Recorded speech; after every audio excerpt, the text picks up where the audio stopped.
بسم اللہ الرحمن الرحیم۔ یہ قواعد فقہیہ پڑھ رہے تھے، کل کچھ قواعد ہم نے پڑھے تھے، اور یہ قاعدہ ہم پڑھ رہے تھے کہ الضرورات تبیح المحظورات، ضرورتیں جو ہیں وہ بعض اوقات حرام کو بھی جو ہے جائز کر دیتی ہیں۔ ان کی وجہ سے ایک کام حرام ہوتا ہے لیکن انسان کے لیے وہ اس وقت جائز ہو جاتا ہے۔ اس کی بڑی معروف سی مثالیں ہیں کہ جان بچانے کے لیے جو ہے وہ انسان حرام بھی کھا سکتا ہے۔ فمن استر غیر باغ ولا عاد، وہ اللہ نے قرآن مجید میں بھی فرمایا ہے، حرمت علیکم المیتہ، وہ مردار حرام ہے، بدم خون حرام ہے، ولحم الخنزیر، خنزیر کا گوشت حرام ہے، ٹھیک ہے۔ اور آگے وہ کہا فمن استر غیر باغ ولا عاد، جو مجبور کر دیا جائے۔ اب یہ جان بچانا اس کی ضرورت ہے، تو اس کے لیے اگر یہ حرام بھی کھا لیتا ہے تو اس کو گناہ نہیں ہے، یہ اس کے لیے جائز ہے۔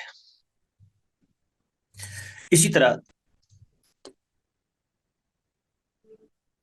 مردار جو ہے وہ یہ کھا لیتا ہے، ویسے تو حرام ہے وہ بھی، لیکن جان بچانے کے لیے یہ اگر کھا لیتا ہے تو جب اس کو یہ ہو کہ اس کے بغیر زندگی نہیں بچتی اور کوئی شکل ہے نہیں، تو اس کے لیے وہ جائز ہو جائے گا۔ اسی طرح اگلا قاعدہ ہے کہ الضرورات تقدر بقدرها، یہ اسی قاعدے کا گویا کہ تتمہ ہے کہ جتنی ضرورت ہے نا وہ اتنا ہی اس سے رخصت لینا وہ جائز ہوگا، اس سے زیادہ نہیں، ٹھیک ہے۔ مثال کے طور پہ یہی پیچھے جو ہم نے کہا کہ وہ شخص جو ہے جان بچانے کے لیے حرام بھی کھا سکتا ہے، لیکن ساتھ اللہ نے دیکھیں دو شرطیں لگائی ہیں، فمن استر غیر باغ ولا عاد، وہ باغی نہ ہو اور عادی نہ ہو۔ اب اگر دو لقموں سے اس کی جان بچتی ہے، وہ تیسرا کھاتا ہے تو یہ بغاوت کرنے والا ہے، ٹھیک ہے، یہ باغی ہے۔ تو الضرورات تقدر بقدرها، جتنی ضرورت ہے اتنی ہی وہ رخصت آئے گی، اس سے زیادہ نہیں آئے گی، ٹھیک ہے۔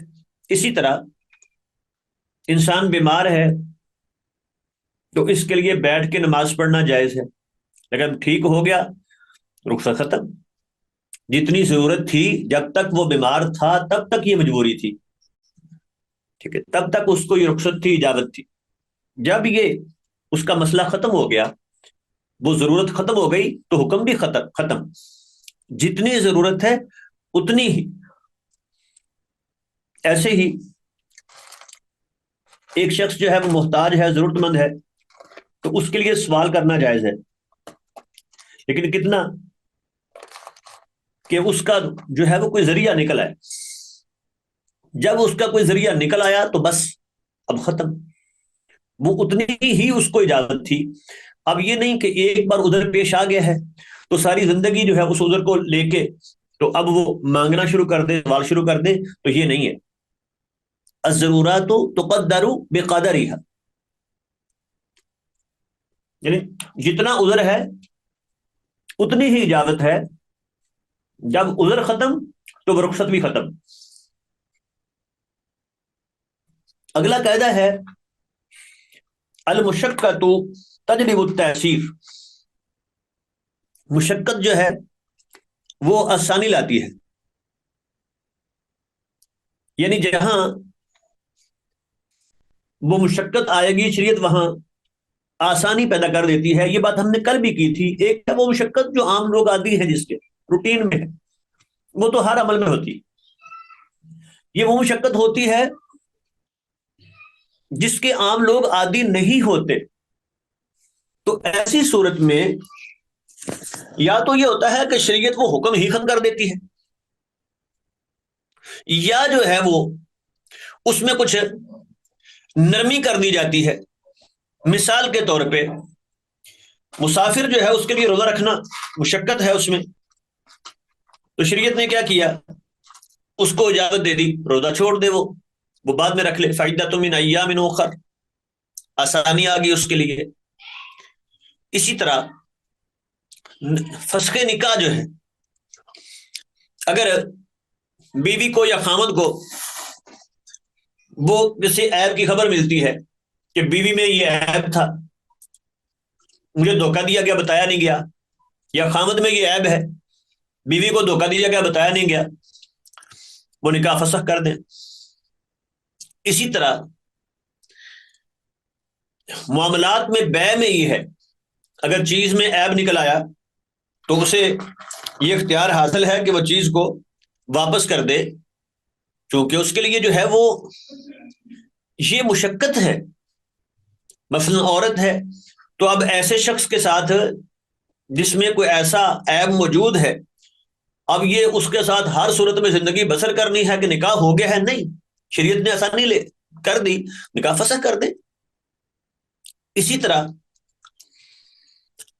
قرض میں جو ہے نا وہ حوالہ کا جواز، کہ اگر ایک بندہ کہتا ہے کہ بھئی یہ میں نے پیسے دینے ہیں، میں نے اس سے لینے ہیں، آپ اس سے لے لیں، تو وہ شریعت نے کہا ہے کہ اگر وہ جس کو ذمہ داری دے رہا ہے وہ ادائیگی پر قادر ہے تو یہ حوالہ قبول کر لینا چاہیے، کیوں؟ اس میں آسانی ہے۔ وہ شخص کہتا ہے میں تو جا رہا ہوں سعودی عرب، میں تو آؤں گا 5 سال بعد، تو بھائی اس کی ذمہ داری لگا کے جا رہا ہوں، میں نے اس سے پیسے لینے ہیں، آپ اس سے لے لیں۔ اب اگر یہ کہتا نہیں میں نے تو آپ سے ہی لینے، میرا معاملہ آپ کے ساتھ ہے، تو مشقت تھی، یا وہ بھائی جب تک تو پیسے نہیں ادا کر سکتا جا نہیں سکتا، یا یہ ہے وہ کہتا ہے میں 5 سال بعد آؤں گا، تو دیکھی جائے گی پھر اس وقت۔ تو اس میں یہ آسانی ہے کہ وہ اس کے حوالے کر دے، بھی ٹھیک ہے اتنے ٹائم بعد جو ہے وہ یہ دے دے گا۔ تو یہ ہے المشقۃ تجلب التیسیر۔ اسی طرح 8واں قاعدہ ہے الحرج مرفوع، جہاں حرج تنگی پیدا ہوگی تو اس کو دور کیا جائے گا۔ مثال کے طور پہ مخصوص معاملات میں جہاں جو عورتوں سے متعلق ہیں ان کی گواہی کو قبول کر لینا، ٹھیک ہے، جیسے وہ اللہ کے نبی کے سامنے ایک معاملہ پیش آیا تھا نا، ایک صحابی نے آگے کہا جی فلاں ایک عورت آئی ہے، میں نے عورت سے شادی کر لی ہے، تو اس نے آگے کہا میں نے تم دونوں کو دودھ پلایا، نہ مجھے پتا ہے، نہ میرے کسی بڑے نے ذکر کیا آج تک، نہ لڑکی کے جو ہے وہ بڑوں نے ذکر کیا یہ، اور آج یہ اچانک آ کے کہہ رہی ہے کہ میں نے تم دونوں کو دودھ پلایا ہے۔ تو آپ فرمایا کیف وقد قیل، بھی کیسے اب تو اس کو بیوی بنائے گا جب یہ کہہ دیا گیا؟ تو دیکھیں ایک عورت کی گواہی، حالانکہ ویسے ہی اس کی گواہی عادی تھی، لیکن یہاں چونکہ مشقت تھی، یہ معاملہ عورتوں کے ساتھ ہے۔ اسی طرح میں مخصوص معاملات ہیں، ایام وغیرہ کا مسئلہ ہے طلاق کے سلسلے میں، تو وہاں عورت کی گواہی وہ قبول کرنا۔ اسی طرح بعض اوقات بچوں کے معاملات میں، بچوں کی لڑائی ہو گئی ہے اور بچے ہی موجود تھے وہاں، عمریں بھی ان کی وہ ایسی ہیں نابالغ، تو ان کے معاملات میں کسی بچے کی ہی گواہی لینا، حالانکہ اصول ضابطہ تو یہ تھا کہ وہ بالغ ہو، چھوٹے بچے کی گواہی قبول نہیں ہے، لیکن ممیز بچہ ہے، تو اب وہاں دوسرے تو موجود نہیں ہیں، تو اس کی گواہی کو قبول کر لینا۔ اب یہ اسی لیے ہے کہ الحرج مرفوع، ورنہ وہ معاملہ ہی ختم ہو جائے گا۔ وہ اس طرح جو ہے وہ کوئی معاملہ پیش آتا ہے تو عدالت فیصلہ کر ہی نہیں پائے گی، تو ایسی صورت میں یہ حرج ہے، یہ تنگی تھی، تو اس کو دور کیا جائے گا۔ تو جو میسر ہے اس وقت چونکہ معاملہ ہی بچوں کا ہے، بچے ہی وہاں موجود ہیں، بڑے موجود ہی نہیں ہیں، تو ان میں سے جو گواہ موجود ہیں ان کی گواہی پر جو ہے فیصلہ کیا جائے گا۔ اسی طرح 9واں قاعدہ ہے لا يجوز ارتکاب ما یشق علی النفس، جو چیز انسان کو مشقت میں ڈالے اس کا ارتکاب جائز نہیں ہے۔ جو انسان کے لیے ضرر کا باعث ہو تو انسان وہ کام نہیں کر سکتا، حتیٰ کہ وہ عبادت ہے۔ تو اتنی عبادت جو اس کے لیے ضرر کا باعث ہے وہ عبادت نہیں ہو سکتی. ساری رات عبادت کرے. وہ دیکھیں اللہ کے نبی نے جو کل بھی حدیث ہم نے پیش کی تھی نا کہ آپ نے ناراضگی کا اظہار کیا تھا جس نے کہا تھا میں ساری رات جو ہے وہ عبادت کروں گا, تو آپ نے اس شخص کی یہ بات قبول نہیں کی تھی. تو اصول ضابطہ یہ ہو گیا کہ جو چیز انسان کے لیے ضرر کا باعث ہو, مشقت کا باعث ہو, اس کا ارتکاب جو ہے وہ درست نہیں ہے. ایسے ہی مسلسل روزہ رکھنا, وصال کہتے ہیں جس کو, بغیر افطار کیے اگلی سحری کیے بغیر مسلسل کئی دن روزہ رکھنا, تو شریعت نے اس سے روک دیا کہ یہ بلا وجہ کی مشقت جو ہے. ایسے ہی وہ آپ نے حج کے موقع پہ دیکھا, یہ ایک شخص نے نظر مانی ہے یہ سائے میں نہیں آئے گا, تو آپ نے فرمایا اللہ کو اس کی ضرورت نہیں ہے, اسے کہو آ جائے سائے میں. ایسے ہی ایک شخص نے کہا, اس کے بارے میں بتایا گیا جس نے نظر مانی ہے یہ جوتا نہیں پہنے گا, ننگے پاؤں چلے گا حج کے لیے, اور سواری پر سوار نہیں ہوگا, پیدل حج کرے گا. تو آپ نے فرمایا اللہ کو اس کی ضرورت نہیں ہے, یہ بلا وجہ اپنے آپ کو مشقت میں ڈالے تو اس کا ارتکاب درست نہیں ہے. اسے کہو سوار ہو جائے, اسے کہو جوتا پہنے. ٹھیک ہے, تو یہ چیزیں چونکہ انسان کے لیے بلا وجہ مشقت کا جو باعث ہے تو یہ کوئی نیکی نہیں ہے, ان کا ارتکاب جو ہے وہ درست نہیں ہے. ایک ہے جو مشقت ہم بار بار کہہ رہے ہیں کہ جس میں انسان عادی ہوتا ہے, وہ ہر معاملے میں ہوتی ہے. ایک ہے اس سے ہٹ کے, اسی طرح رہبانیت ہے, دنیا سے کٹ جانا. یہ وہی حدیث میں شادی نہیں کروں گا ساری رات عبادت کروں گا, تو آپ نے اس کی اجازت نہیں دی. تو یہ ضابطہ اور قاعدہ سمجھا گیا, لا يجوز ارتکاب ما یشق علی النفس, جو چیز انسان کے لیے مشقت کا باعث ہے اس کا ارتکاب وہ درست نہیں ہے, وہ کرنا جائز نہیں ہوگا. یہاں تک جو ہے یہ قواعد آپ کے مکمل ہو گئے. یہ قواعد فقہیہ یہ کچھ مختصر قواعد تھے وہ ہم پڑھ چکے. اس کے بعد یہ اگلا سبق ہے ادلہ میں تعارض اور ان میں ترجیح اور نسخ. بعض اوقات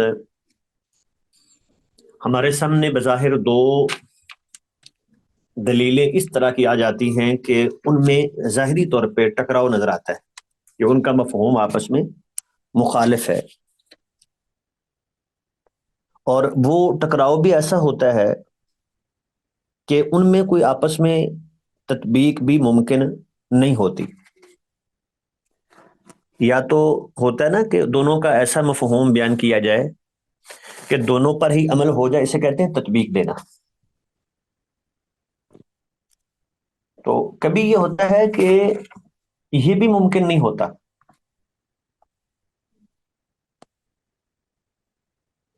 لیکن ہمیں یہ پتہ چل جاتا ہے کہ ایک حکم پہلے کا ہے اور ایک حکم بعد کا ہے, تو ہم پہلے حکم کو جو ہے وہ منسوخ کہتے ہیں کہ وہ ختم کر دیا گیا, اور جو دوسرا حکم ہے اس کو ناسخ کہتے ہیں. جو بعد والا حکم ہے اس کو کہتے ہیں ناسخ, یعنی ایسا حکم جس نے پہلے شرعی حکم کو ختم کر دیا. تو یہ ناسخ اور منسوخ کی بحث جو ہے یہ بات سمجھنے والی ہے کہ نسخ کی دو قسمیں ہوتی ہیں. ایک تو ہوتا ہے وہ نسخ جو سب سے مقدم نسخ قطعی, جہاں حدیث میں آ گیا, رسول اللہ صلی اللہ علیہ وسلم نے خود بیان کر دیا, اللہ نے بیان کر دیا, یہ حکم پہلا ختم. ٹھیک ہے, اب وہ تو سب سے پہلے ہے. اور دوسرا ہوتا ہے نسخ جسے ہم کہتے ہیں نسخ ظنی, کہ وہ دیگر قرائن سے اندازہ لگایا جاتا ہے کہ یہ حکم یہ والا جو ہے وہ پہلے کا ہے, یہ بعد کا ہے, یہ ناسخ ہے, یہ منسوخ ہے. تو اگر اس طرح کی دو دلیلیں آ جائیں جو ظاہر جن کا آپس میں تعارض ہو، تو پھر سب سے پہلے تو ان میں جمع کی جاتی ہے، دونوں کا ایسا مفہوم بیان کیا جائے کہ دونوں پر عمل ہو جائے۔ پھر دوسرے نمبر پہ ترجیح دی جاتی ہے کہ ایک زیادہ قوی ہے، اس کو لے لیا جائے گا۔ اور یہ تیسرا مرحلہ ہوتا ہے، یا پھر وہ کہیں کوئی کرائم سے جو ہے وہ یہ پتہ چل جاتا ہے کہ یہ حکم فلاں ناسخ ہے، فلاں منسوخ ہے۔ یہ جو ناسخ منسوخ کی بات ہے نا، نسخ کا لغوی معنی ہوتا ہے مٹا دینا۔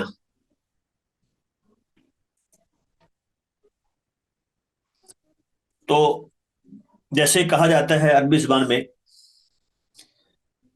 ناسخت الشمس الظل، سورج نے، وہ دھوپ نے سورج کی وہ سائے کو مٹا دیا، ختم کر دیا۔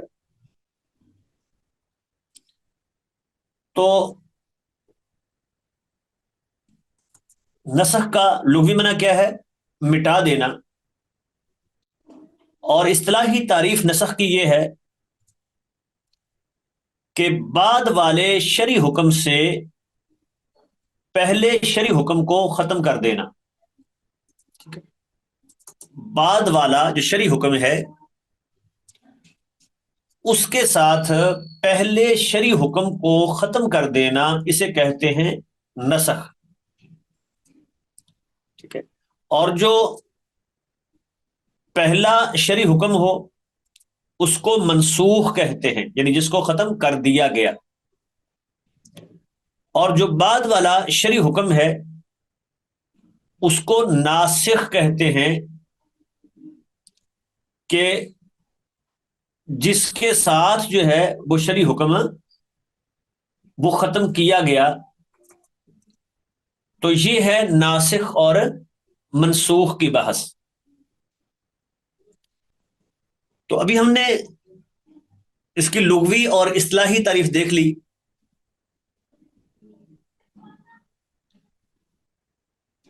اس کے بعد نسخ جو ہے اس کی کوئی دلیل قرآن مجید سے، وہ مثال یہ بنتی ہے، قرآن مجید میں ہے کہ ان یکم منکم عشرون صابرون یغلبوا مئتین۔ شروع میں یہ کہا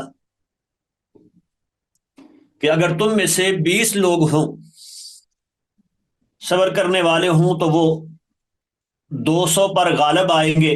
یعنی ان کے مقابلے میں اگر 200 بھی ہوں تو پھر ان کے لیے یہ جائز نہیں ہے کہ وہ بھاگ جائیں میدان چھوڑ کے، بلکہ مقابلہ کرنا ہوگا۔ یہ پہلے حکم تھا۔ بعد میں اللہ نے کیا فرمایا؟ الآن خفف اللہ عنکم، اللہ نے تم پہ آسانی کر دی ہے، اب تخفیف کر دی ہے۔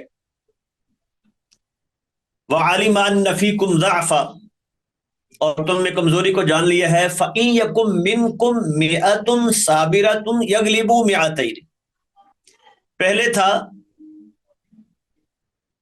کہ ہر ایک شخص 10 کے مقابلے میں، ایک مسلمان 10 کافروں کے مقابلے میں بھی آئے، بھاگے نہیں۔ اب یہاں کیا کہا کہ نہیں، اگر تم میں جو ہے وہ 100 ہوں تو 200 پر، یعنی اگر مقابلے میں ڈبل ہوں تو پھر پیچھے نہیں ہٹنا، آگے بڑھ کے مقابلہ کرنا ہے۔ تو یہ نسخ کی ایک صورت ہے۔ پہلا حکم جو ہے وہ ختم کر دیا، اور خود اللہ نے بتا دیا الآن خفف اللہ عنکم، اللہ نے تم پر یہ آسانی کر دی ہے، تخفیف کر دی۔ نسخ جو ہے اس کا وجود، اس کی دلیل تو قرآن مجید میں ہے، ما ننسخ من آیت او ننسها نأتی بخیر۔ یہ تو ہوتا ہے کلی نسخ، یعنی پہلا حکم جو ہے وہ مکمل طور پہ ختم ہو جائے۔ اس کی مثال ہے قد نرا تقلب وجهك فی السماء، کہ وہ جو بیت المقدس کی طرف منہ کر کے نماز پڑھنا یہ حکم تھا، اس کو مکمل ختم کر کے وہ کعبۃ اللہ کی طرف کر دیا تو پہلا حکم وہ ختم۔ کبھی ہوتا ہے جزوی طور پہ نسخ، یعنی بعض افراد کے لیے حکم وہ ختم ہو جاتا ہے، ان کے لیے دوسرا حکم آ جاتا ہے، جزوی نسخ۔ اب اس کو تخصیص بھی کہہ لیتے ہیں، بعض اس کو نسخ قرار دیتے ہیں۔ اس کی مثال یہ ہے والذین یرمون المحصنات ثم لم یأتوا باربعۃ شہداء، قرآن مجید میں ہے کہ جو کسی پر تہمت لگائیں پھر گواہ نہ لے کے آئیں، فجلدوہم 80 جلدہ، ان کو 80 کوڑے مارنے ہیں۔ اب یہ حکم عام تھا، جو بھی ایسا کرے گا اس کے لیے یہ اصول ہے، لیکن دوسرے مقام پہ جب یہ کہا کہ والذین یرمون ازواجہم ولم یکن لہم شہداء الا انفسہم، کہ اگر خامد اپنی بیوی پہ الزام لگاتا ہے تو پھر یہ نہیں ہے کہ اس کے پاس اگر 4 گواہ نہیں ہیں تو کوڑے پڑیں گے، نہیں، بلکہ کیا ہوگا، وہ یہ کرے گا کہ قسمیں اٹھائیں گے دونوں۔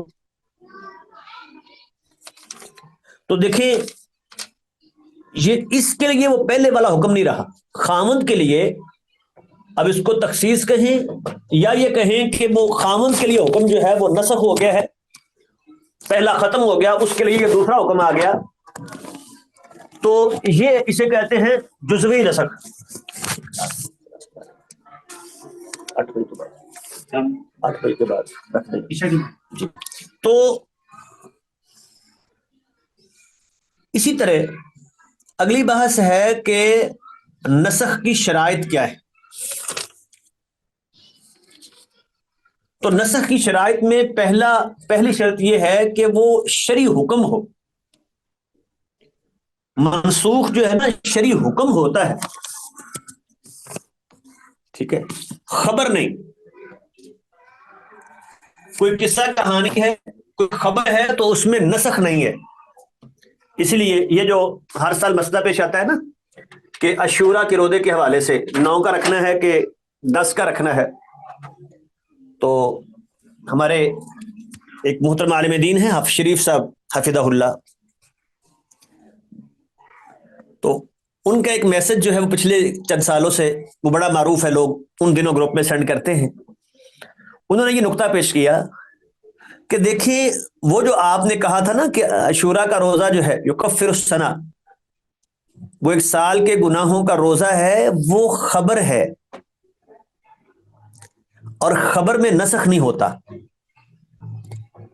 آپ یہ کہیں کہ 9 کا رکھیں گے، یہ نسخ اس میں ہو ہی نہیں سکتا، تو اسی لیے یہ منع کرنا پڑے گا کہ 9 کا ساتھ رکھیں گے۔ انہوں نے یہ نقطہ بیان کیا، تو اس لیے یہ پہلی چیز ہے کہ نسخ جو ہے وہ شرعی حکم میں ہوتا ہے، کرو نہ کرو، کرنے کا حکم تھا، ٹھیک ہے، اب اس میں کوئی اور صورت آ جائے، پہلے روکا گیا تھا نہ کرو، اب اس میں جو ہے وہ کوئی اور شکل آ جائے، جیسے کنت نہیتکم عن زیارت القبور فزوروها، میں نے تمہیں پہلے قبرستان جانے سے روکا تھا، اب جا سکتے ہو۔ یہ دیکھیں پہلے نہ جانے کا حکم تھا، اب اجازت دے دی، نسخ ہو گیا، پہلا حکم منسوخ ہو گیا۔ تو پہلے یہ تھا کہ آگ سے پکی ہوئی چیز سے روزہ ٹوٹ جاتا ہے، پھر اس میں اجازت دے دی ترک الوضوء مما مست النار، کہ نہیں بھائی اب نہیں ٹوٹتا، اس میں آسانی آ گئی۔ تو یہ ہے کہ شرعی حکم ہو،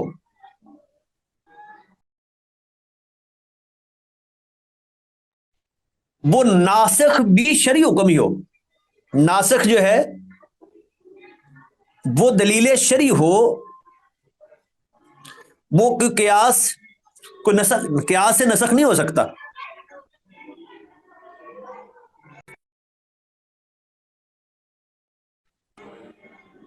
کہ وہ ناسخ جو ہے وہ زمانے کے اعتبار سے بعد میں ہو، منسوخ حکم پہلے ہو، ناسخ بعد میں ہو.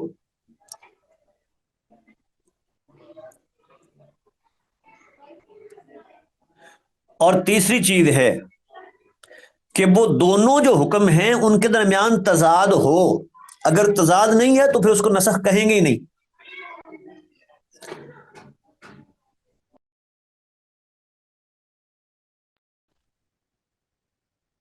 یہ نسخ رسول اللہ کے دور میں ہوا ہو، چونکہ آپ کی وفات کے بعد تو نسخ نہیں ہو سکتا، شریعت تو مکمل ہو گئی نا. تو اس لیے وہ نسخ آپ کے زمانے میں، آپ کے دور میں ہوا ہو. یہ نسخ کے لیے بنیادی شرائط ہے.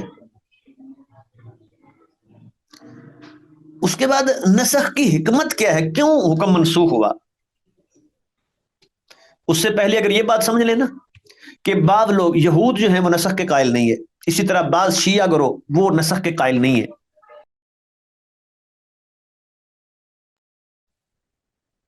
تو اس سے ایک نقص لازم آتا ہے کہ گویا کہ اللہ تعالیٰ کو پہلے پتہ نہیں تھا. اسے کہتے ہیں عقیدہ بدع، کہ ایک نئی بات شروع ہوئی جو پہلے اللہ کو پتہ نہیں تھی، بعد میں پتہ چلا. تو پہلے اللہ نے وہ حکم دیا، پھر نعوذ باللہ اللہ کو پتہ چلا نہیں نہیں یہ بات تو صحیح نہیں ہے، صحیح بات یہ ہے، تو دوسرا حکم دے دیا، پہلے کو ختم کر دیا. کہتے ہیں اس سے یہ بدعت لازم آئے گا. تو اس لیے ہم نہیں مانتے نسخ ہوا ہی نہیں ہے. اور بعض تو ایسے بھی ہیں جنہوں نے نعوذ باللہ عقیدہ بدعت کا جو ہے وہ اس کو تسلیم کر لیا کہ ہاں ہوتا ہے ایسے کہ بعض اوقات اللہ تعالیٰ کو ایک چیز کا پہلے پتہ نہیں ہوتا، بعد میں پتہ چلتا ہے. وہ خاص طور پہ وہ شیعہ کے ہاں جب مسئلہ ہوا نا کہ انہوں نے اپنا کہا کہ وہ فلاں جو ہے وہ ہمارا وہ 12واں امام ہے یا 11واں امام ہے، تو وہ بچپن میں فوت ہو گیا. غالباً وہ محمد حسن عسکری تھے یا وہ ایک تھے ان کے، وہ بچپن میں فوت ہو گئے. تو اب مسئلہ تھا کہ یہ تو اس کو امام قرار دے رہے تھے، تو پھر عقیدہ بدعت گڑ لیا کہ یہ ایسا ہو جاتا ہے کہ اللہ کو بھی پہلے پتہ نہیں ہوتا. تو اصل میں اس میں کوئی بدعت نہیں ہے. اگر نسخ کو سمجھنا ہو تو ایک مریض جو ہے نا، ڈاکٹر اس کو دوائی دیتا ہے اس کی کیفیت کو دیکھ کے، اور 3 دن بعد جب اس کی طبیعت تھوڑی سی بہتر ہو جاتی ہے تو وہ دوائی بدل دیتا ہے. تو کیوں بدلی ہے اس نے؟ کیا پہلی دوائی غلط تھی؟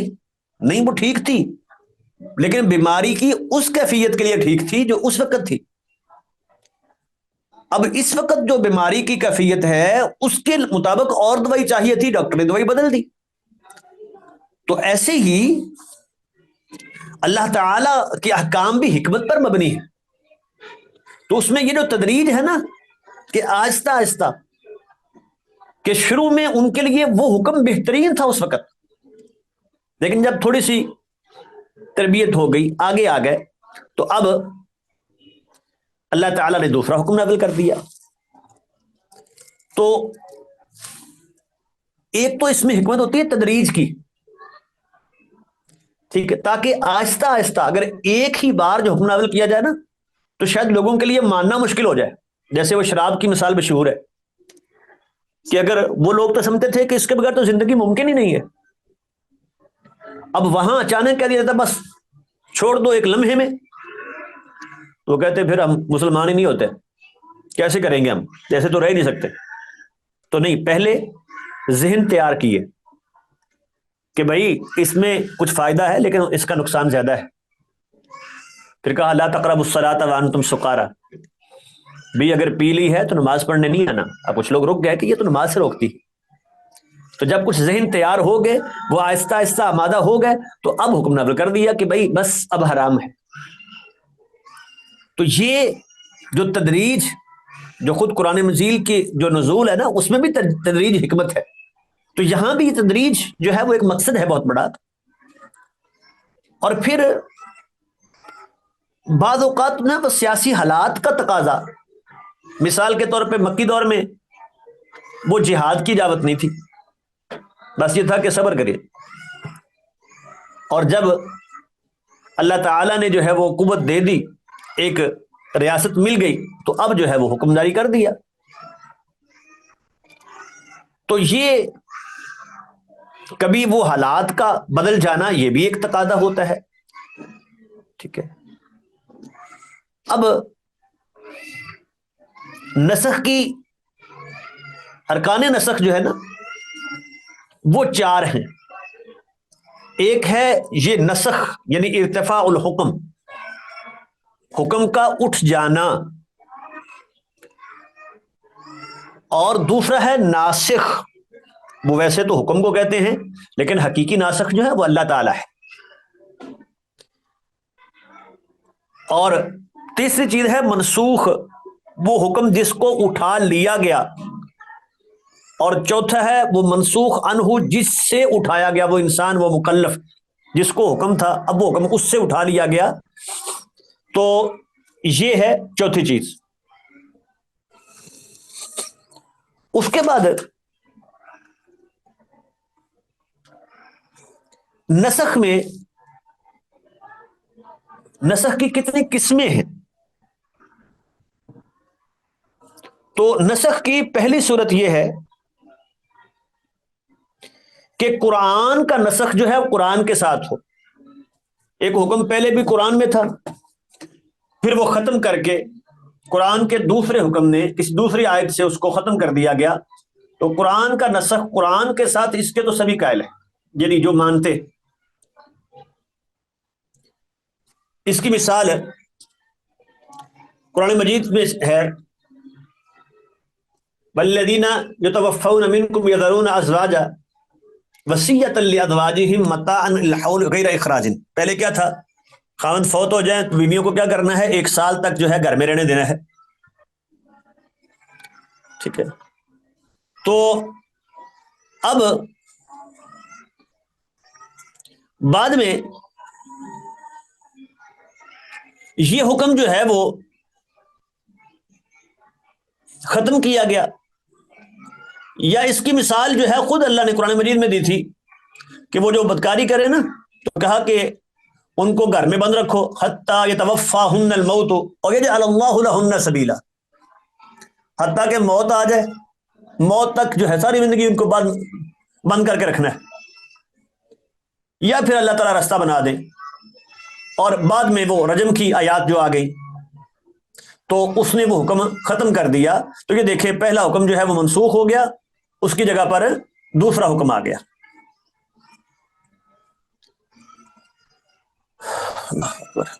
تو اب نسخ جو ہے وہ قرآن مجید میں جو ہوا ہے وہ 3 طرح سے ہوا ہے. اس کی پہلی شکل یہ ہے کہ وہ آیت بھی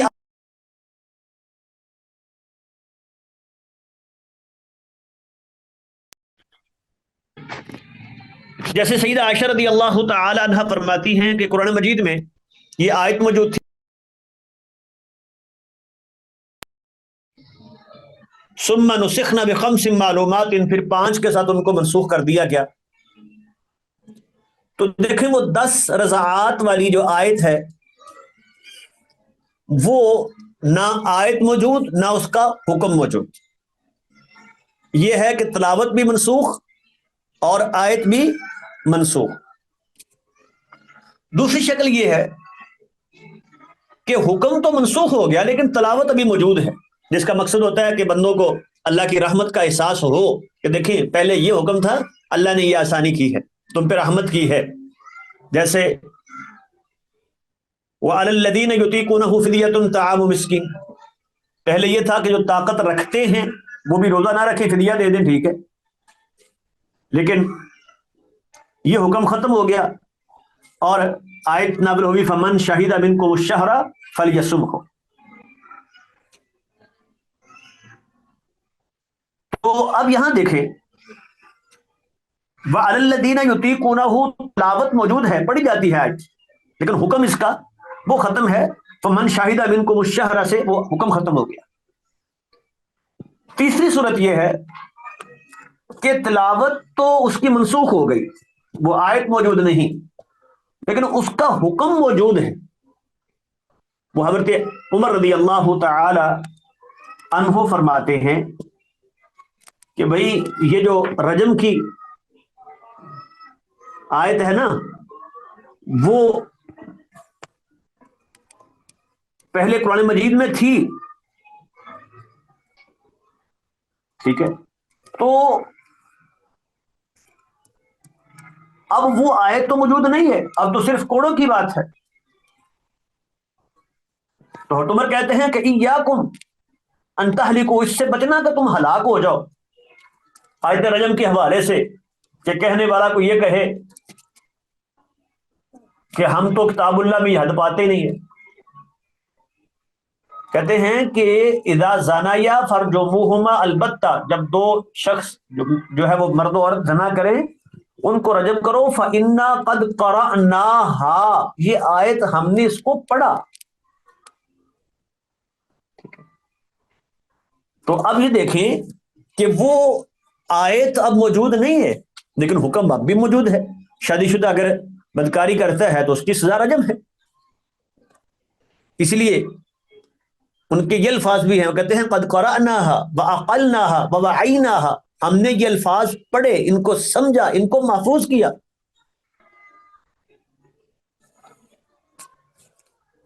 اس کے بعد دوسری یہ تو ہوگی نا قرآن کا قرآن سے نسخ۔ اب قرآن کا نسخ سنت کے ساتھ کیا ہو سکتا ہے، یہ مسئلہ ہے۔ تو سنت حدیث کی دو قسمیں ہیں، ایک ہے خبر واحد اور ایک ہے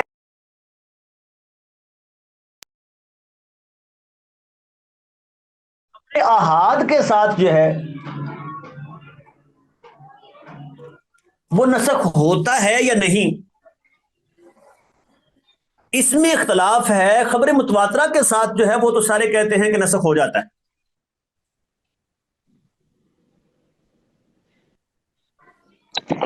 کیونکہ وہ بھی قطعی ہے اور قرآن بھی جو ہے وہ قطعی، تو خبر متواتر کے ساتھ تو کہتے ہیں نسخ ہو جاتا ہے۔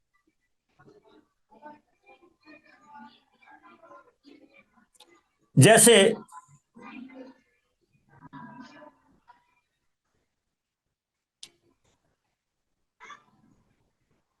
یہی الزانیۃ والزانی والی آیت جو ہے کہ یہ حکم جو ہے وہ شادی شدہ کے لیے نہیں رہا، اس کے لیے جو ہے وہ رجم کی بات آ گئی، تو اس گویا کہ حدیث سے یہ حکم جو ہے وہ ختم ہو گیا۔ لیکن خبر واحد کے ساتھ جمہور علماء یہ کہتے ہیں کہ جائز ہے۔ اب اللہ نے ہر حقدار کو حق دے دیا ہے، فلا وصیت لوارث، وارث کے لیے وصیت نہیں ہے۔ وہاں اوپر کیا تھا، الوصیت، جی بلکہ ہمارا ٹائم ہی تھوڑا رہ گیا ہے، اس کو پورا کر لیتے ہیں۔ تو یہ جو مسئلہ ہے کہ یہ جو تحویل قبلہ کا مسئلہ ہے وہ قرآن مجید میں تو کہیں نہیں ہے کہ انہیں بیت المقدس کی طرف جو ہے منہ پڑھ کر کے نماز پڑھنے کا حکم دیا گیا۔ جو ہے نا وہ آیت کو پیش کرتے ہیں کہ دیکھیں اس آیت کے ساتھ سنت کا نسخ ہوا ہے۔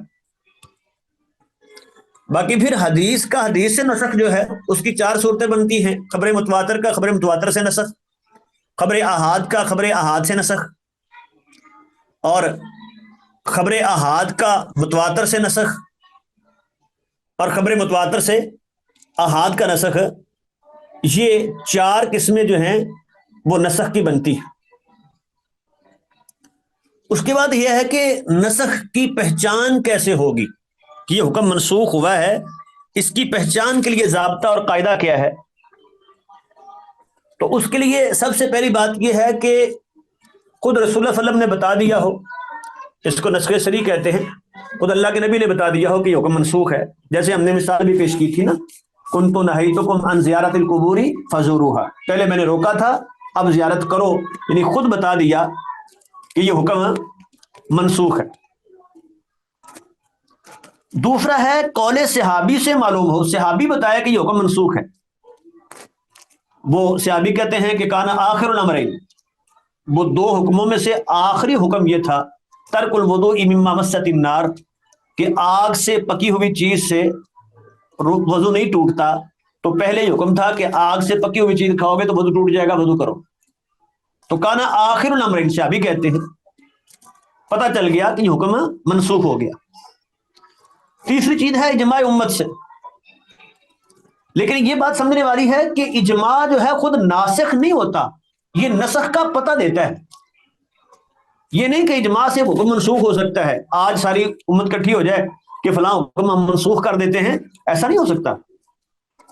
اجماع سے نسخ کا پتہ چلتا ہے کہ یہ حکم منسوخ ہو گیا ہے. اور چوتھی چیز یہ ہے تاریخ سے.